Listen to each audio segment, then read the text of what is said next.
Nothing like a little guitar riff to start your Monday morning. Hello, everybody. Welcome to No More Mondays, the podcast where we believe three important things. Humans still matter. Yes, that's you. Mediocrity is expensive and ownership changes everything. As always, I am your host, Angie Callen. And today we are talking all about how you show up and why that may matter more than you think. Today, I am joined by Michael Fineman, speaker, communication expert, and what he calls the dot connector. He works with leaders, businesses, and entrepreneurs to help them communicate in a way that actually connects meaningfully, not just share information, but connect with real relationships and real impact in mind. And today, we're going to dig into how to build presence, improve communication skills, and how to connect dots between who you are and how others experience you in this world. Michael, welcome to No More Mondays. Thank you. Thanks for having me, Angie. It's great to see you. I am super excited about this. Michael is a friend from the Unconference crew, for those of you that listen regularly and have gotten to know where my people come from. And, automatically being in the room that is the Unconference, for those of you that don't know, it is saying it is a giant networking event very much dilutes it, but it is basically a structureless room with 100 meaningful people in it. So to say you are a dot connector who walks into that kind of space makes a lot of sense. And what I want to know is, how do you see yourself as a dot connector? What do you mean? And what dots are you helping connect? That's great. Great question. Thank you. And it was really fun. And this is the second one I've been to, and I'm blessed to be able to go to the third as well, which is really exciting. Oh, yay. Me too. I'll see you there. I love people. So I love to connect with people. I want to know what makes them tick. I don't want to talk about the weather. I don't care about that. I live in Florida. It's sunny. That's the end. Right. But what makes you tick? Tell me about your life. Tell me about your kids. What gets you excited? And so when I go to meet people, especially at a networking event, people are so taken aback because I don't ever talk about business. I never get to it. I'm not there for that. I just want to meet people. I want to get to know them. And then if we do something that might have synergy, cool, let's connect on that too. But that's not my MO. Yeah. I'll prove that in real time. So, former engineer who loves people. And I go to events wearing a shirt that literally says human on it. I had them made first for an AI event where I was speaking about being a human in the age of AI. And then it became such a marketing trick that I was like, I'm going to make this part of my brand. And so I'm outside recording an episode of Midweek Momentum. For those of you that didn't know, I drop a mini solo episode every Wednesday afternoon at 2 p.m. And Michael and his wife are standing out there, and I record and I go to walk past him, and you grabbed me immediately because the thing that we both commonly love was literally written on my shirt. And that was the way that we started connecting dots. And mine. You remember what mine said? What did yours say? Yeah, that's right. It was literally like a dot connection via imprint on t-shirts. Yeah. Mine said authenticity is my superpower. And I had those made up too. Yes. Which, by the way, that was the extra piece, is mine on the back says the modern coach powered by authenticity. And so this is the fun thing when we talk about real meaningful connection that allows us to see each other and connect with each other in an authentic way. Right. Exactly. And then we got deep into the AI. We were geeking out on that, how AI will never be. I don't know that there's ever going to be a time that AI is going to be able to do what just happened there on that patio, right? On that balcony. I don't think that will ever be coded in. I don't think it's possible because I think also, and I'm a faith-based guy, so I don't go down too many weird trails, but I believe in vibration and energy and whatever that is. A gazelle, when they're drinking water, they don't need to ask the lion if he's hungry. They know if a lion's coming by, whether he's hungry or not. They know if he has a full belly or not, because they can feel it. They can sense it. And I think the same thing happens with people. I saw you and I'm like, oh, that's my buddy. I need to go meet her. There is a certain level. Like, it's interesting when we think about dot connectors, I definitely think there are people out there who are natural connectors, both from like a magnetic energy kind of thing with each other, but then the ability to match energies kind of like in other people. And I agree with you. I am not a woo-woo person, but God gave us energy. So there you go. And so to me, I want to understand a little bit more about how this relates to everybody out there. So like, I think a good way to probably frame it is like, I know what it is. You started off with something I completely agree with, which is I love people and I can talk a lot, Yes. as long as it is about something. I don't like small talk because, sorry, it feels like a little bit of a waste of time. And so this to Yeah. me relates to this idea of what, in your opinion, is the difference between somebody who shares information and somebody who actually connects? There's a huge difference. And I see speakers, I watch them very intently because that's really what I'm into. And, you know, when you connect with a speaker, let's just talk about from the audience. When you connect with a speaker, when that feels like they're just talking to you, like they're literally, they've read your mail somehow and they're just speaking into you, and that message was for you that day, that time, you connect with them. Well, that's not by accident from stage. If you're a speaker that can connect, you can communicate to connect, you can manufacture that, and it doesn't make it any less authentic. It's just that you're taking the time to connect with people while you're sharing the message. You're still going to teach the information, you're still going to share it, but are you connecting with the audience on a level that makes them feel seen and heard? Because you're speaking words that they've thought and haven't put into words. Generally, if you've researched enough what problem you're trying to solve, you know the depth of the problem really well. So you're speaking this language that has gone through their head that they've never spoken out loud, but now you're making direct eye contact with them while you're doing it, and they're like, "Oh my gosh, they're talking to me." They're talking to me. Or you don't, and you shift too much and you move too much and you don't focus on one person at a time. And the same happens one-on-one. I am like, glitter and sequence catches my eye. Man, I'm like a squirrel. I'm like a squirrel guy. It's terrible. I'm like a dog sometimes. I'm like, whoop, whoop, whoop. And when I'm in a room, I have to train myself to stay on. Don't let what's happening behind them catch my eye, because it'll pull me away. And so I've made it a point in my life, when I'm with somebody, I'm with somebody. I'm talking to them. And as a speaker, you have a line of people that want to talk to you, that are looking over the shoulder of the person you're speaking to, trying to get your eye contact. And the key is, don't do that. Don't let it affect you, because you're only present with that person for what? 30 seconds to a minute, maybe. But who knows what kind of impact you can have on somebody if you're fully present to them for 30 seconds to 1 minute after you were actually present to them for the 27 minutes you were also on stage. And that's what I think sometimes we forget. And I'm so glad you brought up the word presence, because I want to talk more about that. But I can't help but go left turn on this speaker thing for a second, because Michael and I have talked enough to know that we both love people, but we also do like technology and what it enables humans to do. But I think that there's a bad thing it's enabling people to do in the speaker world, and that is create content that they can't deliver from the stage and maintain that connection, right? Because they don't have the natural presence or the communication skills to deliver on something that AI helped them create. And that is a disconnect in this connection, in this conversation about dot connection. That's right. And they don't have a deep understanding of the problem. I think you should not speak on anything that you do not understand deeply, because you're going to get caught eventually.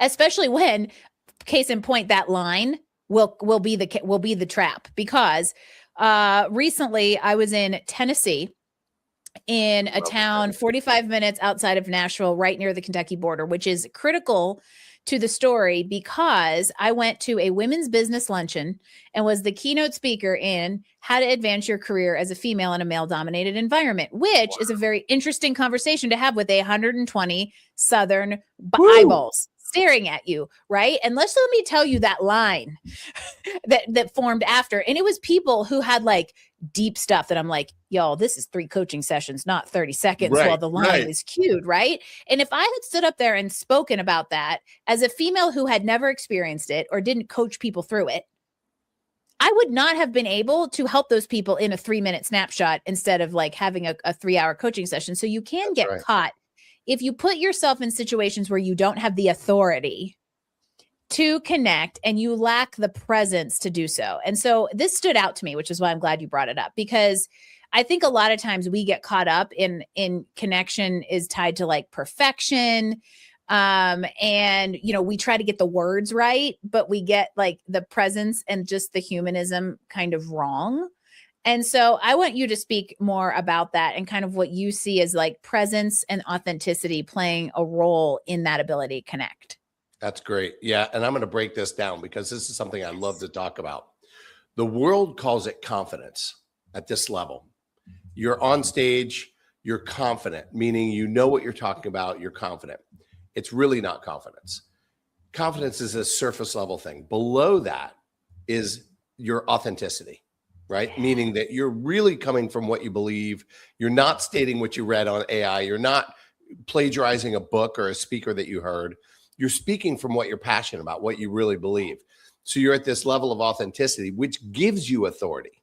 But really, let's take it a level further down, and it's really about identity. If you know your true identity really well, that gives you authority. That gives you confidence. And so for me, I can speak in front of 3,000 people. I do not need one of them to like me. I want them to because I love people and I want to have a million friends. But I don't need them to because I'm so solid on my identity, who I am, whose I am, that you can't sway me from that. An external pressure can't change, or an opinion can't change who I am. So I am there to serve. If they don't receive it, okay. Maybe they're in the wrong room. But I'm doing the right thing that I believe in, that I'm passionate about, that I'm authentic about, that my identity speaks to, which gives me more than confidence. I love this idea of kind of like, it's like almost like bottom up, top down, right? Because in a way, you can't really have identity if you don't have the foundation of confidence layered with, an authentic ability to connect, which supports this feeling of authenticity that is really rooted in identity, right? They all layer up, and you really can't have the top of the pyramid unless you have like built the foundation. Exactly. That's exactly it. And I think when people hear it, they have the same reaction you did. They're like, oh my gosh, I never really thought through that. Well, I learned that by watching my son and his friends on the basketball court as they were growing up playing sports. And I realized the kids that were highly anxious and were dealing with confidence issues, which my son dealt with, really were based on being themselves, which he wasn't. He was trying to be one of them, not him, and really came down to a lack of understanding of identity. Once he got a hold of that, the shift was unbelievable. He already had the skills. He already had the talents. And let's relate this to business. You already have the skill sets. You already have the talents. You might need to hone them, but the desire that's in your heart means that you have a gift to work that out, right? You can walk that out you're gifted with that. That's why you desire it. That's, I believe, comes right from him. Yep. But with that, you do need to hone it and you need to work on it, and you can't just wing it. Like you said, people are trying to take AI tools, develop something, and go create a program. Well, it's not going to work if it's not what you believe. It's really obvious now. Like it's really like a 3-year-old with cake on their hands and face that says they didn't eat the cake. I could see it. Hand in the cookie jar. I'm going to give you an example of this. I feel like you're just like, you are hitting every button of recent speaking experiences that just validate everything we're talking about. Because again, the human shirt was made because I was the one speaker at an AI conference about being human in the age of AI. And I was the keynote kickoff on the 3rd day. I went to the whole conference, and I sit down at the beginning of this thing. The first speaker comes on and talks about how you need to create an AI clone video of yourself so you can get 3 million views on YouTube. Right. And I'm like, oh. And then the second speaker gets up and fast talked. I'm a fast talker. And this guy, I was like, this is a ridiculous level of fast talking. And he's talking about how you AI arbitrage a business you don't know anything about, but you can set up your sales sign tomorrow and you don't need to know anything about it. You can start making money immediately. Yes. And I am sitting here thinking 2 things. How the heck are you going to handle customer service when shit starts breaking because you don't know it? And second of all, I'm sitting there going, oh my gosh, I have to get up on this stage and talk about how to be a human. But here's the thing. I knew, and I was convicted that was why I was in that space. And so when it came time to do it, I completely forgot about the fact that I was the odd man out. And what happened was amazing connection because people needed that conversation so much within the otherwise AI being shoved down your throat. And so that's the thing is you don't ever know who needs to hear your story or who needs you to be present to them or who needs a connection you might be able to create or have. Agreed. And my friend says he's a scientist and he said a fruit doesn't grow a tree for itself, or a tree does not grow fruit for itself. It's for others. So whatever fruit you're producing is not for you to eat anyway. But not having been at that event with you, I already know that when somebody goes really fast, they've tried to memorize their keynote and they're trying to get through it as fast as they can so they don't forget, which means they don't know the content. Yeah. And that is let's please take the left turn again with me because we can't help as people who are natural communicators and speakers. That's what I'm seeing where the AI is disrupting. And this is important whether you're on stage or you're communicating in general to know where and when and how to deploy it to be AI enabled a human on purpose and not just an AI replacement. Because what I am seeing is AI is giving people this content and the person does not have enough experience or wherewithal to know how much is reasonable to deliver in 37 minutes. And so their excuse to shove way too much into 37 minutes is you better get ready because I talk fast. Right. But ultimately that nothing gets retained in that kind of environment. That is a scenario to create disconnection and lack of presence, to take it back to our core theme today. And distrust on a lower level. Right? A distrust. It's funny. I don't know. I've read up a little bit on the Neuralink that Elon Musk created, but I haven't gone deep into it. Maybe you have it with your engineer mind. But the thing about Neuralink is it's designed to enhance your thinking, to add to, not to replace. And I think that is the common misconception with AI tools in general, chat, Claude, doesn't matter which one you're using. People are trying to replace what they're doing. And I heard of this study where they had all these students take a test and then they gave them open book on the test with AI. You could use AI for the whole test. And afterwards, they asked the students how they did. And they all thought they did the same or probably better. And the truth is they were like 40% less effective with AI and chat because it was wrong. And that's the thing people don't understand is it can't think like us. It does some great things. I love the tools, but they're limited and you've got to keep it there.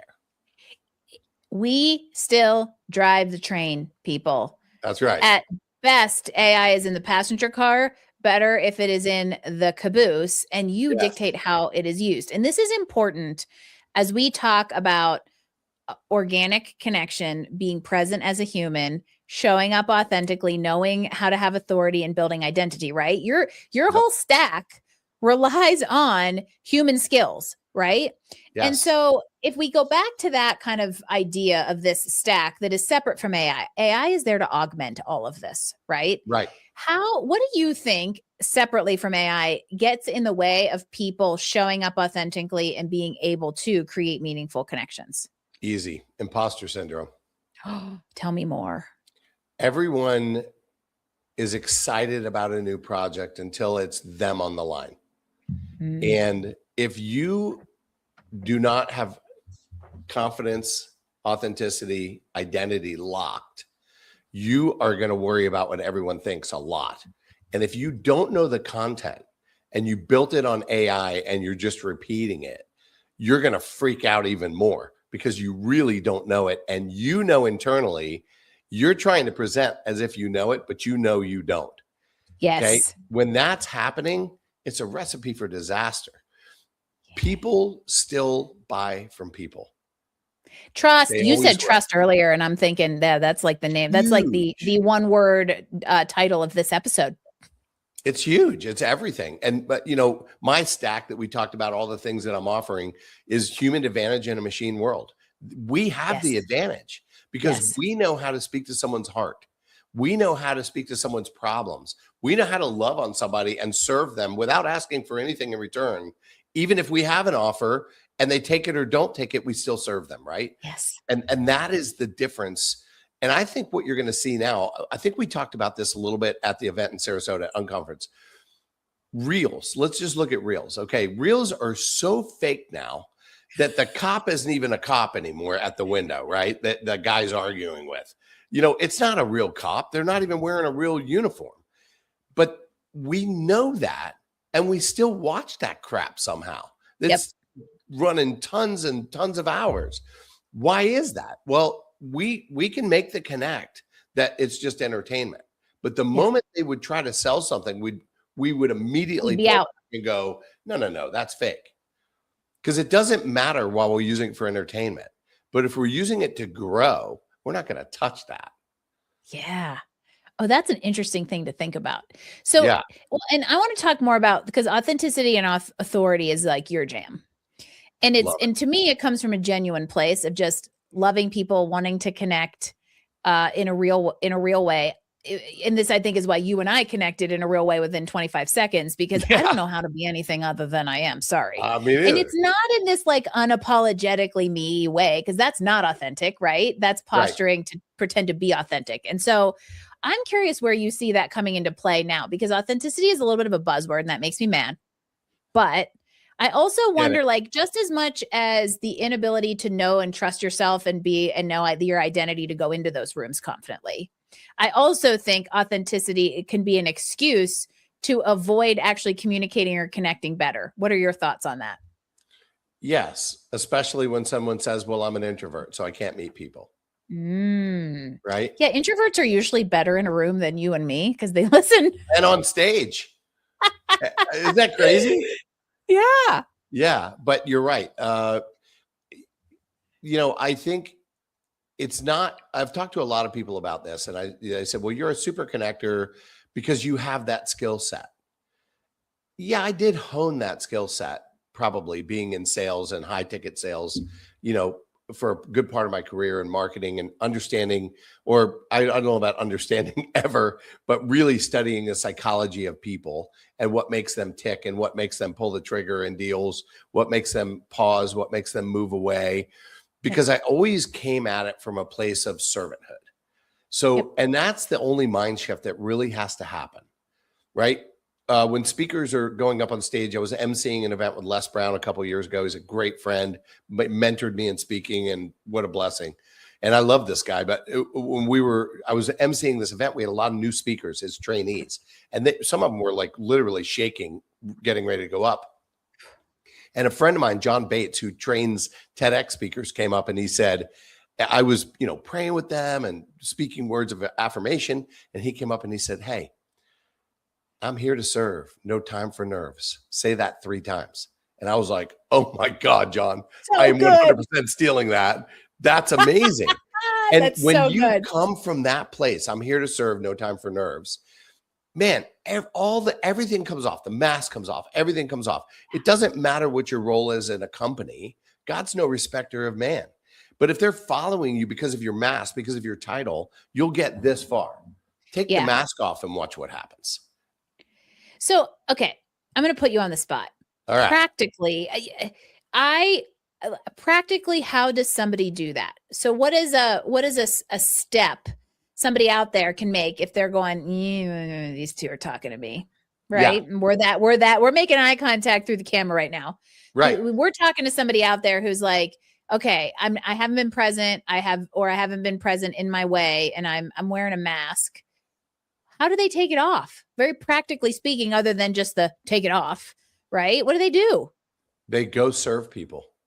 Go see how many people at that event you can help. Don't tell them what you do unless they ask. Don't ask for anything in return. Go see who you can help. Hey, tell me about what you're doing. People love to talk about themselves. If you're the person asking a lot of questions about them, you may have never said one thing about yourself. And when they walk away, they go, wow, that guy's awesome. Yep. They don't know anything about me. But all I did was ask, what are you doing? Really, where do you live? Oh, you have kids? I'm asking questions that gives them permission to talk about themselves. And then I say, well, what are you doing? What are you excited about? What's happening in your life? Oh, I'm launching this book. And immediately, I'm really good at remembering, but CRMs are fantastic if you're not. So I will say on the spot, hey, would it be okay if I connected with you with a few friends that I think might align with what you're doing? And they go, oh my God, yeah, please. And I'm like, great. Cause I've got this one person in particular I'm thinking about. You've got to meet her. She's a rock star. And that's it. It's over. And I walk away. I don't ask for anything. Now, here's what normally happens when you're doing that. People are so fascinated by that. By the time that conversation's over, 3 or 4 people have gathered. Yep. I don't have to, it's not a one-on-one anymore. People are wanting to know what is going on because I've gotten this person to talk about what they're passionate about, what they're excited about, and everyone's attracted to that authenticity that I brought out of it. Energy that creates. Boom. That's it. And that's how you connect. You know, my friend Justin, I'm going to give you a zinger that's like the serve and nerves thing. My friend Justin Schenk, shout out Justin, who wrote the foreword to my book. Apparently these are impactful people to us. Come on. Says something very, I love how he phrases this in, networking or in connecting is to be more interested instead of interesting. And to me, that goes back to what you're saying about this. I love people. I don't like talking about myself. So my coping mechanism for these types of environments is to be super curious and make them talk about themselves. Because while I don't like that, most people don't ever have a space to do that. And if they do, don't feel heard. So if you are the one who is interested in them and hears them, you are creating real connection and desire and energy. And that's going to radiate out. It does. Absolutely. You're right. It's not that hard. It isn't that hard. The problem is that people that go to networking events, some of them are really cringy, right? That's not fun to be there. But if they're there, they're like, well, if I'm here, I better get something out of it. You've already lost. Yes. That is why networking in the fundamental sense, not, when you're with other meaningful connectors, that to me is why it's awkward and cringy and why I have a hard time with it. And I have no poker face. And so like, if you're ever at a networking event where they go around and have to introduce themselves, I've had friends that are like, Angie, we know exactly what you're thinking when the cringy people come up to the mic, right? That's why. I don't either. I had this friend once, and when I was running a Les Brown Prodigy program with Les, she was in it, and she wanted to help, and she's a brilliant young lady. Came up to where I lived, and I met her for lunch, and she was telling me a lot of these things spiritually that I did not agree with, and I did not know. But the whole time I'm going like this, and I had no idea I was doing it. I'm listening, and I'm just going, mm-mm. And I didn't say anything. And she goes, why are you shaking your head no? And I went, I am? I was going to say, I feel like I've been like, so sorry, but I guess now I better tell you why. Yeah. But talking about no poker face, I had no idea. Now, that said, that's an interesting just tidbit that relates to all of this conversation, because I'm going to go out on a limb and guess the two of you were still able to have a genuine, authentic conversation about she's different one of my best opinions. Friends today. See? I walked her down the aisle when she got married. Yeah. Look at that. Yeah. You can survive difference of opinion. Maybe civil discourse is not dead. That's a conversation for another podcast. Yeah, exactly. Exactly. I still keep going back to those layers of like confidence and authenticity that builds authority that leads to authenticity. And I know you're doing some cool work in the space that helps gel all that together. So tell us more about it. Yeah, so I created kind of an ecosystem, and we're launching programs one by one to let them get a little bit of leverage before we drop the other. But I created an ecosystem. I wrote a book called The Man with the Wooden Mouth, and Les Brown wrote the forward to that, which was really cool. And it's about finding your authentic voice. And it's a kind of like a Who Moved My Cheese parable type story. Mm-hmm. Pretty cool. I really enjoyed writing it. So then I wrote another one called Connect the Dots. And again, kind of a parable story about a dot that lives on the great page, right? And just this really cool story about being a connector without trying to get anything from. Mm-hmm. But while those were kind of stewing and brewing and we're building out, programs and all these things, I started writing this other book kind of accidentally about my walk, and I called it The Authority Drift.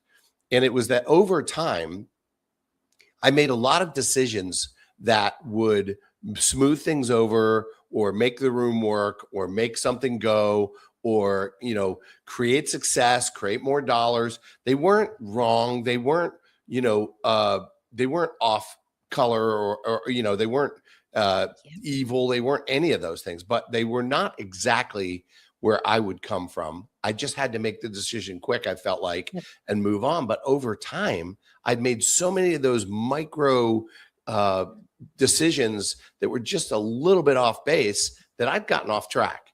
And I Yeah. didn't even know what was going on. All I knew is I didn't feel settled and I couldn't make decisions. And I was struggling with, asking 5 people the same question before I pulled the trigger when I used to just move. And everything felt heavy and hard. And there was, constant burden of being worn out and tired. And I realized what had happened. I'd gotten off course. So as a boat guy, I started thinking about my compass. And I got myself back on course and then created some rules around that for myself to stay on track so I didn't move. What I learned through that time, though, is when you're the one in the middle of the storm that yells, steady as she goes, hold your mark, don't vary, when everyone else around you is freaking out, but you're the one holding the line and you're not letting go. And that storm subsides and you turn around, they're looking at you like a big puppy. They're like, oh my gosh. Yeah. Oh, yeah. And instantly, wherever I go, they will follow. I didn't know that's what was happening. But when I deconstructed it, I realized that was it. And then I started talking to guys and girls about it. I realized almost everyone of a high level of success has this external thing that looks amazing. And internally, they feel so unsettled. And I think 7. This is why. Yes. And that's why you and I get along so well, because we really think similarly.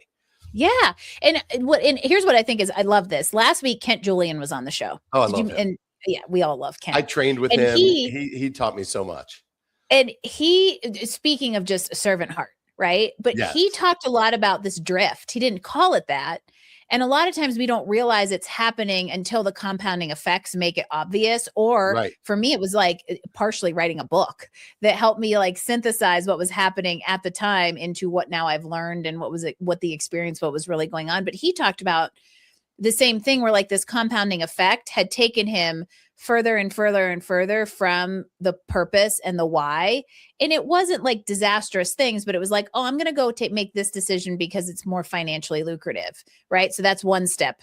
That then the next step from that compounds and compounds until all of a sudden it comes full circle and you realize you've just kind of lost the focus. So I love this idea of like, you have an authority, you have a purpose. We have to be cautious. There's a tolerance in which you play in the margins. Yeah. But you can't drift entirely from it, or now you've been taken off your journey. Well, and again, you become emotionally taxed. You are unclear whether your moves are actually clean. Everything, you're competent, but everything internally is noisy. What I learned though is after this work, and I've taken several people through it now, and I'm taking more through it as we speak. What I've learned is they not only become more steady internally, but they become more honest without becoming softer.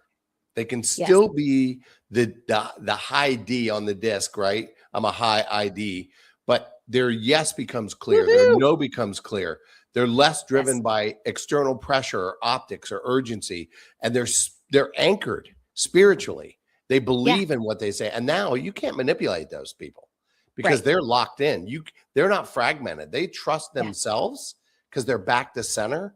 And now that they trust themselves, you can't sway those guys or girls. Well, and that to me goes back to the pyramid, right? They're rooted in an identity that it comes from a layer of confidence built through authenticity and authority that lets them say, this is what I am, what I care about. These are my boundaries, and where you can and cannot cross them. And it just becomes more almost matter of fact than this like hardcore, I got to set boundaries kind of a thing, because and I'm going to say we, because I feel like my experience going through a business that got out of control and led to pretty much borderline burnout and then having to like reverse engineer that does really help you understand what you value and how that aligns with the purpose and the journey that you're on, so that you can really be rooted in that identity. That's right. And I'll take it down even maybe just a hair deeper in that if you're confident because you're your authentic self and you know your identity, that is the only time you can actually hold true authority.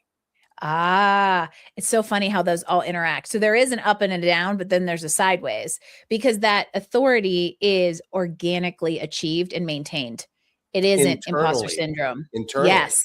It has to happen internally, way before it happens externally. But it's And noticeable. yeah, and to tie this back, to connect all the dots, to connecting the dots, it's hard to genuinely connect with other people and or yourself if you don't have that top down and sideways relationship with the confidence, your own Yeah. authenticity, your authority, and your identity. Stage presence. How many Yeah. people walk out? Do you need to know where they are emotionally before they start talking, or do you already know? You can tell. You can feel it. Immediately. Yeah, I mean, within 3 Immediately. words, I know what kind of energy I'm about to get. You can almost see it by the way they walk out if you're paying Yep. attention. And Yep. so how are you sharing with all these people from a place of authority if you don't have your identity locked, you're not being authentic, and therefore you're not confident. You're going really, really fast to knock it out. Okay, so exciting moment. As I can't believe I have to like wrap this up. I wanted this is just, I think that we could probably talk in circles about this and it would be I'm pretty amazing. sure, yeah. And let's make a plan to do that. Yes, we will. Please stay tuned for 12 more episodes. I want to go back to tying this into anybody out there listening. What are your best pieces of advice to build those tiers of confidence and authenticity and authority rooted in identity rooted in authority? We are in a really fast-paced, busy world. The only place you're going to find those things is in stillness and in quiet. That's really hard to do for a guy like me that's a mover shaker. I consider myself a dot connector, but the only place that I'm going to find my true root of identity is by being really still and really quiet. Now, for me, I'm a faith guy. That's when I start to hear the small, still voice of God. But if I don't get still long enough for all the junk in my day to get out of my head and beyond, I'll never find that place. And I'm sure of it. And as much as I say it in the negative, it's as easy as that. If you will commit to doing that daily, people call it meditation, call it whatever you want. Get out of your environment, get outside somewhere if you can, get in the woods, go to the beach if you're near a beach, go somewhere and just sit. Yeah. Just be still. I think that I'm going to take I think out of it. We're afraid to be with ourselves. Oh, now, because society is so fast moving, we are constantly connected and distracted, which gives us the illusion of real connection to others and to ourselves. But ultimately, the complete opposite is the truth. And we are more disconnected from each other and ourselves because we are not willing to spend time with ourselves. How's that for a catch-22? Exactly. You're right. Yeah. You're right. You can't be alone. Don't be afraid to be alone with yourself. There you go. Well, it's scary because you have to admit the things that you're doing wrong. You have to look at the things you rushed past. You have to look at the things you're supposed to be doing and you aren't. Right? That's all that happens in quiet. Yeah. But if you'll just be at peace with yourself and who you are and allow yourself to make mistakes. And me as a father, I always relate my relationship with God to my relationship with my son. It's easy for me to see that. But not everyone has kids. Some have furry kids, right? So just getting to that place of thinking about your relationship with your parents when you were little and that trust factor and the fact that you knew they had your back, go into that place. Yeah. Go, if your parents have passed, go sit, be still, be with your parents. Yeah. It's just not that hard, Angie. And everyone's afraid of it because it takes guts to do that. And you may not, habit. And not to go negative towards this, because I one, want to leave this on a positive note, but two, you have to be willing to be okay with what you find. And that's why I believe we don't start, right? Is because we fear what we'll find, but ultimately you're a more complete, authentic, genuine human in touch with your identity, which gives you the ability to connect with others if you do that work and are more connected with yourself. If you don't know your shortcomings and your strong points, you're not being authentic. Not with yourself. If you're not being authentic with yourself, you can't be authentic with others. Yeah. And then authority is never going to come. It is both up. It's both up and down, sideways, and circular. But it's not found. No, Authority it is not isn't. found. Authority Yeah. is rediscovered. It's already Yeah. there. You just Yep. have to return to it. Yeah. The cliche that we have everything inside of us that we already need, I believe is cliche for a reason. It's 100% true. true. Yep. Agreed. There you go. Agreed. I How's love that. how's that for, man? We Come funneled on. down. We I went like deep. it. Yeah. I had no doubt that was going to happen. Human who Yeah. loves human. Yeah, exactly. And so before we say adieu to each other and everyone out there, where do people find you and find out more about the ecosystem and the authority drift and books and all the things? Yeah. So MikeF360.com is the best place. We are in the process right now of full launch on Authority Drift, the book, and the programs with it. We should be full launch within. We had an April 15th date. I think we'll be maybe a week later. So sometime this April, it will come out. But at MikeF360.com, you can connect with me there. And you'll see all of the things that I offer now also, but what's coming, which is really cool. Awesome. And of course, if you're watching here on LinkedIn, follow him here. We're connected. He's easy to find. And out there on social media world, because this is a worthy social connection to help you be more genuinely, authentically connected. Michael Fineman, thank you so much for joining me today. Thank you for having me. You have an awesome show. I love it. Thank you. This has been, you've made it an awesome show today. And this was a really great conversation about communications, presence, and connection, not just with others, but with ourselves and the purpose that we are meant to carry out and serve in this world. And so if this conversation got all of you out there thinking about how you're showing up or not, reach out to us, share it with somebody else who needs to hear it, and leave us a rating, because it helps us bring more conversations to you. So I appreciate, Michael, you for being here. Thank you again. Thank you.